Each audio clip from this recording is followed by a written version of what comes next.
부활절 예배에 나오신 모든 이들을 부활하신 주님의 이름으로 환영합니다. 주께서 오늘 이 부활절 예배를 통해서 부활의 권능으로 우리를 축복해 주셔서 이번 한 주 더 놀랍게 믿음으로 살아낼 수 있게 되기를 더욱 축복합니다. 좋은 찬양, 부활절 찬양 해주셔서 감사합니다. 옷이 바뀐 것 같은데, 그죠? 예. 임마누엘 전가대가 그 일부 예배 드리는데 옷이 바뀌었더라고요. 흰 옷을 다 입고 와서 하는데 흰 옷 입은 것을 보니까 갑자기 옛날 생각이 났어요. 중학교, 고등학교 다닐 때 되면 그 부활절 아침에 새벽에 꼭 미션스쿨 운동장이나 뭐 이런데 모여가지고 새벽에 이거 추운데 모여가지고 부활절 예배를 드리는데 아니 왜 꼭 그렇게 흰 옷을 입어야 돼요? 저희 어머니도 그렇고 흰 저고리 치마 입고 그렇게 가가지고는 같이 막 부활절 예배 드리던 생각이 났습니다. 흰 옷을 보니까 그 생각이 나더라고요. 오늘 부활절이고 해서. 그래서 그 찬양대 이렇게 보면서 잠깐 추억에 이렇게 잠긴 적이 있습니다. 아주 힘찬 부활의 찬양 해주셔서 감사합니다. 첫 번째가 갖는 의미가 참 많습니다. 우리 김해교회가 이 지역에서 첫 번째로 세워진 교회이기 때문에 갖고 있는 위상, 또 의미, 또 하나님이 주신 책무 이런 것들이 있는 것처럼 첫 번째가 가진 여러 가지 의미들이 있습니다. 첫 번째 인류의 조상인 아담과 하와, 그들을 통해서 우리가 배우는 것이 있습니다. 믿음의 조상인 아브라함을 통해서 배우는 것이 있습니다. 첫 번째 왕이었던 사울 왕, 그가 실패한 왕처럼 보이지만 그래도 그를 통해서 우리가 배우게 되는 여러 메시지들이 있죠. 예수님께서는 부활의 첫 열매가 되셨습니다. 첫 열매가 되셨다는 것은 두 번째 열매, 세 번째 열매, 네 번째 열매가 계속 열린다는 뜻이죠.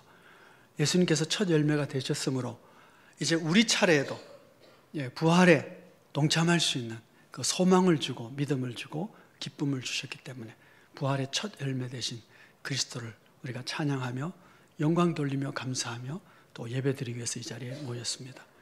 오늘 여러분과 함께 살펴보고자 하는 것은 예수 부활의 첫 번째 증인인 막달라 마리아입니다. 베드로도 있고 요한도 있고 야고보도 있고 유명한 사도들도 많은데 어떻게 그 사도들이 아닌 막달라 마리아가 부활의 첫 번째 증인이 될 수 있었을까? 그를 통해서 부활의 증인이 된다는 의미가 뭐고 어떻게 부활 증인이 될 수 있고 우리도 부활의 증인으로 이 땅을 살아가야 되는데 복음이 예수 그리스도의 부활을 통한 우리 구원이기 때문에 부활의 증인인데 우리가 증인의 삶을 바르게 살려면 막달라 마리아로부터 배우는 것이 무엇일까? 이런 점들을 함께 생각해 보려고 합니다. 먼저 살펴보려고 하는 것은 막달라 마리아는 당시의 모든 사도들을 비롯한 예수 공동체와 마찬가지로 부활에 대한 어떤 기대도 믿음도 없었다는 점입니다. 예전에 다미성교회라고 있었는데요. 이들이 예수님이 재림하신다는 그 얘기를 듣고 그날 예수님 오신다고 뭐 남산인가 어딘가 모르겠는데 산에 올라가지고 흰 옷 입고 가지고 막 기다렸다가 낭패를 겪었죠. 다시 온다고 하는 기대감 때문에 그들의 행동이 나온 것이죠. 그리스도 예수의 부활에 대한 어떤 기대감이 있었다면 제자들의 행동이 분명히 달랐을 것입니다. 그런데 어떤 기대도 없었기 때문에 아무런 행동이 없습니다. 심지어 막달라 마리아 마찬가지죠. 향품을 준비해서 갔습니다. 예수님이 부활하실 것에 대한 어떤 기대가 있었다면 향품을 가지고 가는 것이 아니라 축하 파티를 하기 위해서 가야죠. 그렇죠? 뭐 장미꽃다발을 들고 간다든지 우리식으로 하면 부활의 축하 케이크를 가지고 간다든지 뭔가 축하할 것을 가져갈 것인데 그렇지 않고 향품을 가져갔습니다. 시신에 바르기 위한 것이죠. 부활에 대한 어떤 기대도 없었다는 것입니다. 빈 무덤인 것을 막달라 마리아가 보고 제자들에게 알려고 제자들이 쫓아가서 빈 무덤을 확인을 합니다. 그리고 확인하고도 예수님이 부활하셨다는 생각을 하질 않아요. 너무 이상해요. 그리고 떠나버립니다. 아니 원수들도 그리스도 예수를 죽였던 원수들도 사흘 뒤에 이 예수가 부활한다고 했기 때문에 이 문을 꽉꽉 잡아야 됩니다. 닫아야 됩니다 하고 해서 막 큰 돌을 굴려다 놓고 이랬거든요. 그러니까 원수들보다도 믿음이 없어요. 아예 기억조차도 하질 않고. 그것이 제자 공동체의 모습이었고 막달라 마리아의 모습이었습니다. 그래서 오늘 우리가 배우게 되는 참 중요한 교훈은 뭐냐 하면 우리 인간이 가진 능력으로 예수 부활을 믿을 수 없다라고 하는 결론입니다. 우리 스스로는 아무리 논리적으로 또는 말씀을 많이 공부하고 그렇다 할지라도 우리의 이성적 판단으로 그리스도 예수의 부활을 믿을 수가 없습니다. 믿음에 이를 수가 없는 것이죠. 이 막달라 마리아는 예수 그리스도를 눈으로 보면서도 믿지 못합니다. 예수인 줄 몰랐어요. 오늘 본문 20절 15절 말씀을 보시면 예수께서 이르시되 여자여 어찌하여 울며 누구를 찾느냐 하시니 마리아는 그가 동산지기인 줄 알고 이르되 주여 당신이 옮겼거든 어디 두었는지 내게 이르소서 그럽니다. 막달라 마리아는 우리 복음서를 읽어보면 아주 오랜 시간 예수님과 함께 동행했던 여인입니다. 그렇게 예수님과 가까이 늘 있었으면 뒷모습을 봐도 알 거예요. 그렇죠? 또 여자여 이 말만 들어도 벌써 예수님 줄 알아야 정상적인 것 아닙니까? 아니, 여러분 저 전화기에 누가 혹시 딸이 혹은 남편이 혹은 아내가 여보세요 그러면 딱 들으면 누군지 알잖아요. 근데 예수님이 마리아에게 나타났어요. 눈앞에 보였어요. 그런데도 동산지기인 줄 압니다. 기적 같은 일이죠. 예, 우리는 그렇습니다. 믿음이 기적입니다. 믿음이 기적이에요. 예수님 우리 앞에 나타나서 우리 눈에 보인다 할지라도 천군 천사가 우리 가운데 왔다 갔다 한다 할지라도 우리는 볼 수도 없고 믿을 수도 없습니다. 눈을 보면서도 알지 못합니다. 이것이 인간입니다. 부활 주님을 내가 보고 알고 믿는 것은 그래서 오직 은혜입니다. 16절 말씀을 보시면 동산지기인 줄 알고 있는 마리아에게 예수께서 마리아야 하시거늘 마리아가 돌이켜 히브리 말로 라보니 합니다. 예수님께서 마리아야 하자 알아차린 거예요. 그러니까 부활의 주님, 우리가 믿음에 이른다는 것은 주님이 나를 불러주셔야 됩니다. 이걸 은혜라고 하잖아요. 성경의 모든 사건들을 보면요, 하나님이 우리를 찾아오시지 내가 하나님을 찾는 것이 아닙니다. 물론 어느 정도는 찾기 위해서 막 갈급하고 갈망하고 그럽니다. 그런데 하나님이 찾아오세요. 하나님이 아브라함을 찾아오시고 야곱을 찾아오시고 엘리야를 찾아오시고 하나님이 찾아오십니다. 그걸 뭐라 그래요? 그걸 은혜라고 하는 것입니다. 그것도 공동체로 부르는 것이 아니고 마리아야 존재와 존재로 인격 대 인격으로 하나님이 나를 만나 주실 때 우리는 비로소 믿음이 생기는 것입니다. 여러분 저 유치원생한테 미적분 문제 이걸 풀어라 하면 그 풀으라고 하는 사람이 나쁜 사람이죠. 그렇잖아요. 초등학교 학생들한테 손흥민처럼 공을 못 찬다고 막 뭐라 하면 그건 뭘 하는 사람이 나쁜 사람이죠. 그렇잖아요. 가끔씩 믿음의 세계는 이런 것 같아요. 하나님이 보여주시는 것만큼 내가 알 수 있고요. 하나님이 계시해 주시는 것만큼 내가 깨달을 수 있는데 그걸 막 욱박지러서 이걸 안 믿냐고, 왜 이걸 모르냐고. 혹시 예수 잘 믿는 아내들이 남편들에게 이렇게 욱박지를 수 있어요. 세상에 이걸 어떻게 모르냐고. 그런데요, 초등학생이 손흥민처럼 공 못 하잖아요. 유치원생이 미적분을 어떻게 풀어요? 그거 풀면 이상한 거지. 우리의 믿음의 세계가 믿지 않는 사람들에게 욱박지른다고 되는 게 아니에요. 주님이 나를 불러주셨을 때에, 주님이 나를 만나 내 눈을 열어주셨을 때에 우리는 믿음이 생기는 것입니다. 알게 돼요. 주님이십니까? 주님이 나를 불러주셨기에 아, 주님 부활하셨군요.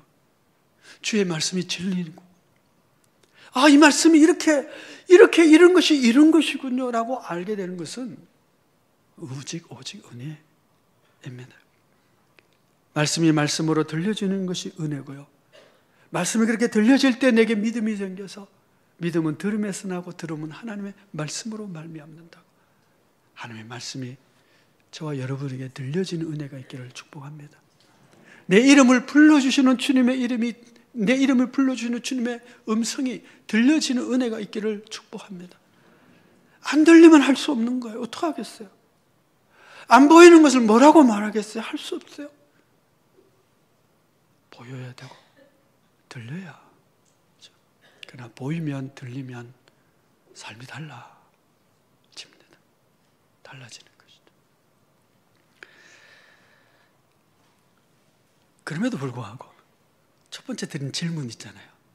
왜 은혜를 베푸셔도 베드로도 있고 요한도 있고 야고보도 있고, 아니 그 수석 제자들 있는데 왜 막달라 마리아 왜 이 은혜를 베풀어 주셨을까? 이제 이 의문을 갖지 않을 수가 없죠. 왜 그랬을까요? 물론 그냥 하나님이 그렇게 하신 것에 대해서 우리가 무슨 사족을 달 수가 없습니다. 그러면 할 말이 없어요. 그럼에도 불구하고 우리가 찾아볼 수 있는 영적 원리, 진리가 여기 있지 않을까 보는 것이죠. 막달라 마리아,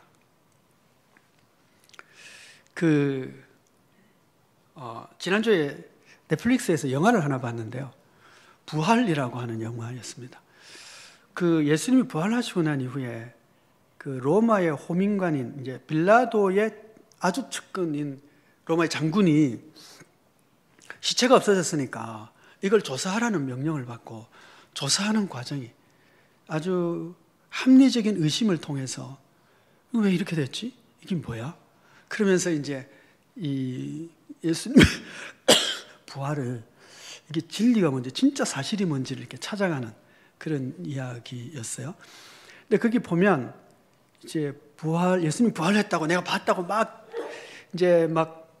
소리치고 다니는 사람들 있을 거 아니에요. 그러니까 로마 입장에서는 또 종교 당국자에서는 이게 이제 소동 사회를 혼란스럽게 하는 자들이기 때문에 이 거짓말쟁이를 잡아라 이렇게 되거든요.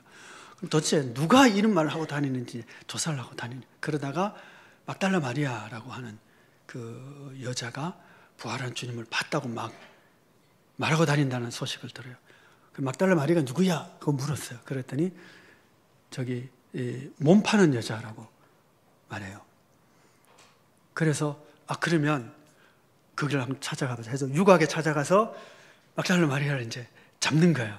그 장면이 나와요. 성경을 몰랐기 때문에 하는 얘기입니다.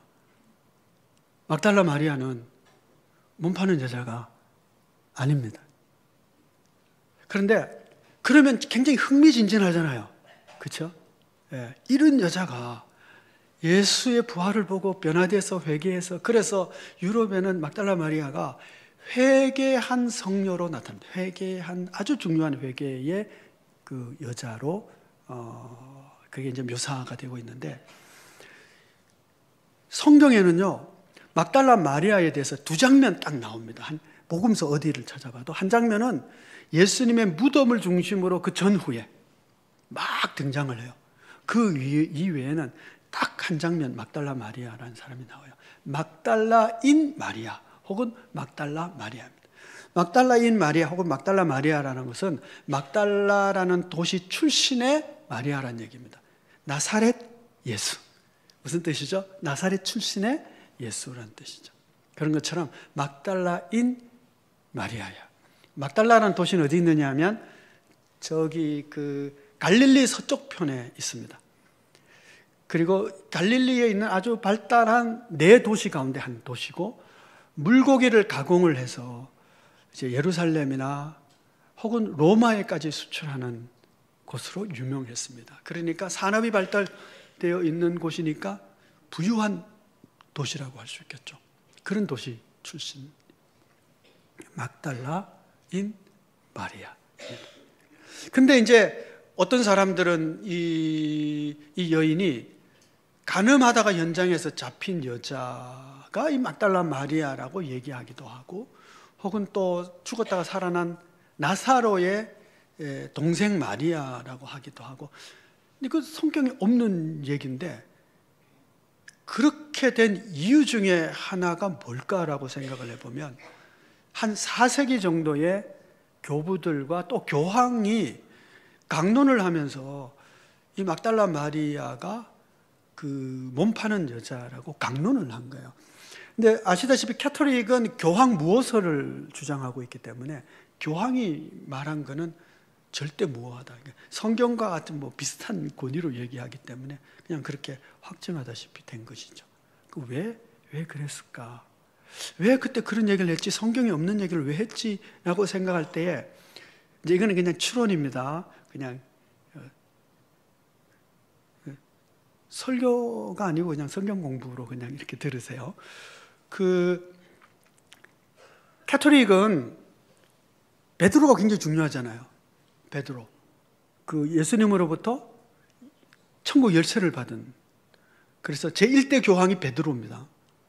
그리고 이제 그 열쇠를 이어받은 분들이 교황이라고 생각을 하는데, 자, 성경에는 지금 예수 부활의 첫 번째 증인이 누구예요? 막달라 마리아. 이게 이제 기분이 나쁜 거지. 예. 그래서 베드로보다 더 위에 있는 어떤 여성이 있다는 것이 이제 충돌이 생깁니다. 기분이 나쁘다는 건 제 표현이고, 이게 이제 막 어떤 교리적이고 교권적인 어떤 충돌이 생기면서 이 여성을 조금 이렇게 폄하해야 교황이 이제 앞장설 수 있지 않겠느냐라고, 이제 이건 교회사에서 이제 얘기를 할 수 있는 것들입니다. 이렇게 이제 되지 않았을까라고 생각을 하는 것이죠. 막달라인 마리아가 왜 그렇게 몸 파는 여자로 묘사가 됐을까? 또 하나는 이렇게 묘사해야 영화가 되잖아요. 스토리가 재미가 있잖아요, 그렇죠? 그런 어떤 인간의 욕구 때문에 생기지 않았을까 생각을 하는데 그렇지는 않습니다. 자, 그런데 마가복음 16장 9절 말씀을 보시면, 예수께서 안식 후 첫날 이른 아침에 살아나신 후 전에 7 귀신을 쫓아내어 주신 막달라 마리아에게 먼저 보이시니, 자, 여기에 막달라 마리아는 어떤 여자냐면, 성경은 7 귀신이 들었는데 예수님이 고쳐주신 여인으로 나타납니다. 7 귀신이 들었다는 얘기는 귀신이 7이 들어있었다라고 그냥 문자 그대로 생각할 수도 있지만, 7이라는 숫자가 가지고 있는 상징적 의미를 생각하면 귀신이 완전히 드는 여자, 7이 완전수잖아요. 그러니까 완전 귀신 들어가지고 막 그냥 귀신 덩어리인 여자, 뭐 그렇게 생각할 수도 있겠죠. 거라사인 지역에 군대 귀신 들린 사람을 생각해 보면, 그가 마을에 거하지 못하고 무덤 사이에 거하면서 뭐 온갖 이상한 짓을 하면서 험악한 삶을 살잖아요. 그런 것처럼 이 여인도 귀신이 온팍 들어가지고 너무너무 험악한 삶을 살고 있었는데 예수님이 그 귀신을 쫓아주시고 치유하셨어요. 그런 여자라고 하는, 이 막달라 마리아가 주님으로부터 큰 은혜와 사랑을 받아서 치유받은 여자라고 하는 것을 알 수가 있게 됩니다. 자, 그런데 이 막달라 마리아라는 여자가 무덤을 사이로 두고 그 앞뒤, 그러니까 무덤 묻힌 것을 봤다, 뭐 그런 장면하고 예수 부활 장면 이외에는 딱 한 군데 누가복음 8장에 이 여자가 등장을 해요. 그러니까 성경만 가지고 얘기를 한다면 이렇게 되는 거예요. 누가복음 8장 1절에서 3절까지 이렇게 말씀하고 있습니다.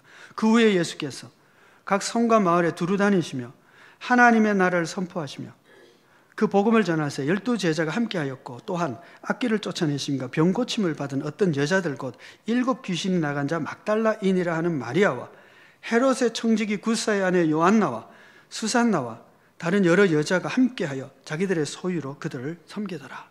예수님의 복음 사역에 대한 하나의 그 스토리 전체를 이야기를 하는데, 예수께서 각 성과 마을을 다녔다 그래요. 성은 성벽이 있는 마을, 마을이라고 하는 것은 성벽이 없는 곳입니다. 그러니까 성이 있으니까 좀 도시고 규모가 있는 곳이고, 마을은 그냥 사람들이 이렇게 저렇게 모여 있는 마을. 성도 다니고 마을도 다니고, 우리도 한다면은 김해 읍내성에도 들어와서 역사하시고 저게 상동 묵방에 가서도 일하시고. 근데 여러분, 묵방에 간다고 생각해 보세요. 묵방에 가면 거기 옛날 같은 경우에 식당이 있을까요? 호텔 여관이 있을까요? 예전에 김해도요 호텔도 없었어요. 밑에 이상한 호텔 하나 있었지. 지금도 별로 없긴 하지만 그래도 숙소가 없는 거예요. 자, 그런 가운데 예수님이 성과 마을을 두루 다니시며 복음을 전파하고 악기를 내어주고 병 고치고 그러는 가운데 있는데 12제자가 함께하고 또 막달라 마리아, 요한나, 수산나 이런 여자들도 함께 있어서 자기들의 소유로 그들을 섬기더라 그랬어요. 예수님의 제자 복음사역에 제자들도 함께하고 여러 여인들도 함께하는데 이 여인들은 자기들의 소유를 가지고 이 예수님의 예수 공동체를 섬겼다는 얘기예요. 막달라가 어떤 도시라고요? 제법 부유한 도시. 그 도시 출신이니까 어쩌면 막달라 마리아가 좀 돈이 있지 않았을까. 그래서 자신의 재산과 이런 물질을 가지고 예수님의 복음 사역을 잘 섬겼던 것이죠. 그래서요, 예수님이 이 사역을 하실 때 이런 여자들이 함께 다니고 막달라 마리아가 특별히 많이 언급되는 걸 볼 때 예수님과 막달라 마리아 사이에 무슨 something이 있은 거 아니냐라고 추측하는 것도 이제 세속적인 생각이에요. 그 당시의 문화를 보면 랍비들이, 유명한 랍비들이 여러 공회당, 회당을 다니면서 말씀을 가르치기도 했어요. 그렇게 다닐 때에, 식당도 없죠. 여인숙도 없죠. 그러니까 그 랍비를 이렇게 옆에서 섬겨주고 도와주는 여인들이 있었다고 그래요. 같이 이렇게 다니는 거예요. 근데 그 여인들은 대부분이 나이가 많은 여인들이었다고 그럽니다. 예수님의 30대라고 생각하면 예수님의 어머니 정도 된 나이, 한 50 정도는 돼야 옆에서 섬기고 같이 도와드리고 이런 어떤 그 랍비 문화가 있었던 것이죠. 그러니까 예수님도 어쩌면 막달라 마리아도 한 50은 되지 않았을까 생각을 해요. 그러니까 이 문화를 모르기 때문에 자꾸 이제 엉뚱한 얘기, 이제 그냥 세속적 생각으로 예수님과 마리아, 막달라 마리아 사이에 어떤 연애 감정이 있었고 그러다가 딸을 하나 낳았는데 저기 이집트에 가서 거기서 있다 이름은 또 사라인가 뭔가 있어요. 사라였는데 그러다가 이제 프랑스 지역에 막달라 마리아가 가서 거기서 동굴에서 기도하다가 이런 이제 이상한 스토리들이 썰들이 나오게 되는데 근데 아닙니다, 여러분. 막달라 마리아는 자기 소유를 가지고 예수님을 잘 섬기는 사람이었어요. 왜 막달라 마리아였을까를 지금 생각하는 거예요. 자, 그러면서 이제 성경에 이제 그 다음에 이제 무덤 주위로 막달라 마리아가 나오는데 제가 그 장면들을 쭉 읽어드릴 테니까 딱 들으시면서 특징이 하나 딱 나와요. 너무 분명한 특징. 뭔가를 한번 유추해 보시기 바랍니다. 마태복음 27장에는 십자가 전후에 기록됩니다. 마태복음은 27장 60절에 바위 속에 판 자기 새 무덤에 넣어두고 큰 돌을 굴러 무덤 문을 놓고 가니 거기 막달라 마리아와 다른 마리아가 무덤을 향하여 앉았더라. 28장 안식일이 다 지나고 안식 후 첫날이 되려는 새벽에 막달라 마리아와 다른 마리아가 무덤을 보려고 갔더니 그럽니다. 마가복음의 기록입니다. 막달라 마리아와 요새의 어머니 마리아가 예수 든 것을 보더라.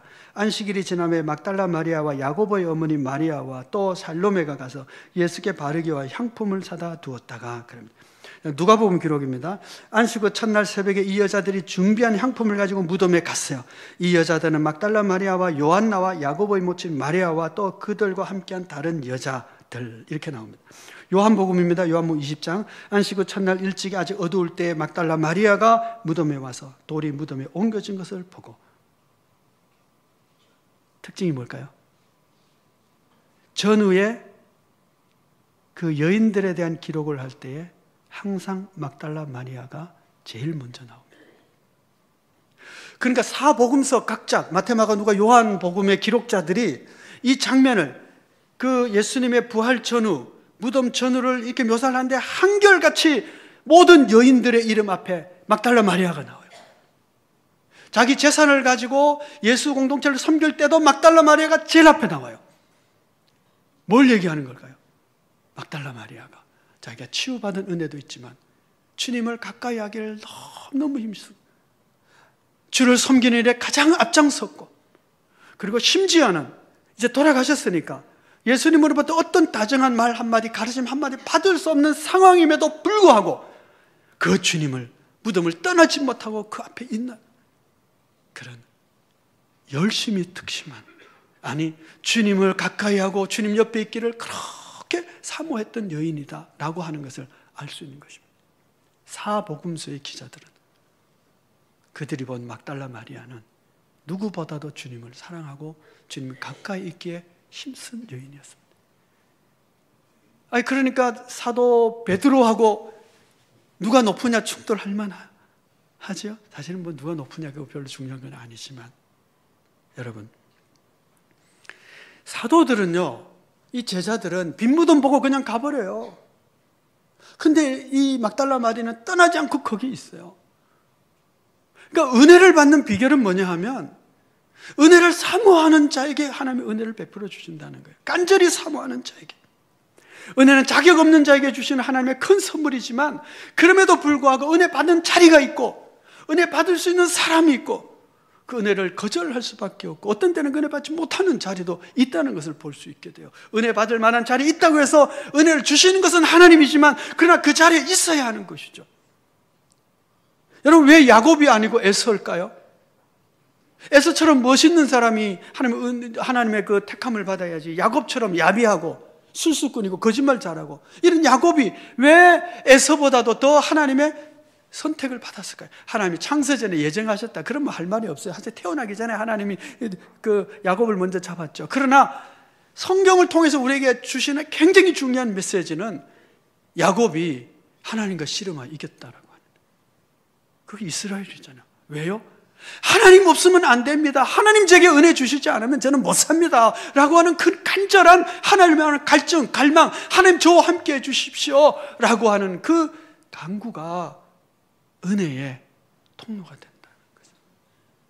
그리고 여러분, 하나님의 은혜, 오직 은혜지만 은혜 받을 만한 사람이 은혜를 받는다는 것도 기억하시길 바랍니다. 은혜의 자리에 있어야 하는 것입니다. 오늘 우리가 예배를 드리고 나갈 때 내가 은혜 받았다 할 수 있어야 되고요, 내가 나가서 하나님을 만났다라고 말할 수 있는 예배의 자리가 돼야 돼요. 아무 기대도 없이 오면 빈무덤이네 하고 그냥 떠나갈 수 있어요. 그러나 빈무덤일지라도, 아무런 하나님의 영광이 천사들이 보이지 않는다 할지라도, 하나님, 저는 하나님을 만나기를 원하고 하나님께 저를 만나주시기를 원합니다, 그런 가진 마음을 가지고 이 자리에 나오고 있으면, 이 자리를 지키면 어쩌면은 이 자리에서는 은혜 받지 못하도 차 타고 가다가 은혜 받을 수도 있고, 하나님의 감동을 주실 수도 있어요. 은혜의 자리를 사모하셔야 돼요. 주님과 가까이 하기를 힘쓰셔야 돼요. 하나님을 가까이 하는 것이 내게 힘이라 그러잖아요. 가까이 하기 위해서 힘쓰는 그런 믿음의 은총이, 믿음의 결단이, 그런 소망이 있기를 축복합니다. 그래야 오직 은혜지만 은혜 받을 자가 은혜 받는다는 것도 기억하셔야 돼요. 가까이 가게. 그 성령 사역을 하시는 분들이 성령의 임재, 성령의 기름 부음을 받는 비결에 대한 얘기를 하면서 제1원칙이 있어요. 그 제1원칙은 뭐냐면, 성령의 기름 부음 가까이 있으라 라고 하는 겁니다. 성령의 충만한 사람 옆에 있으면 내가 같이 성령 충만의 은혜를 같이 입습니다. 은혜가 충만한 예배당에서 같이 찬송하고 예배를 드리며 그 자리에 있으면 나도 은혜를 받게 돼요. 그래 여러분, 누구와 함께 하는지, 내가 어디에 있기를 원하는지, 내가 무엇을 기뻐하는지를 늘 결단하시고 결심하시고 그곳에 있으셔야 돼요. 주님을 가까이 하기에 힘쓸 때, 여러분, 막달라 마리아가 베드로보다 앞장설 수 있었던 이유는 그거예요. 베드로는 보고 가버렸어요. 그러나 막달라 마리아는 그 자리를 지키는 거예요.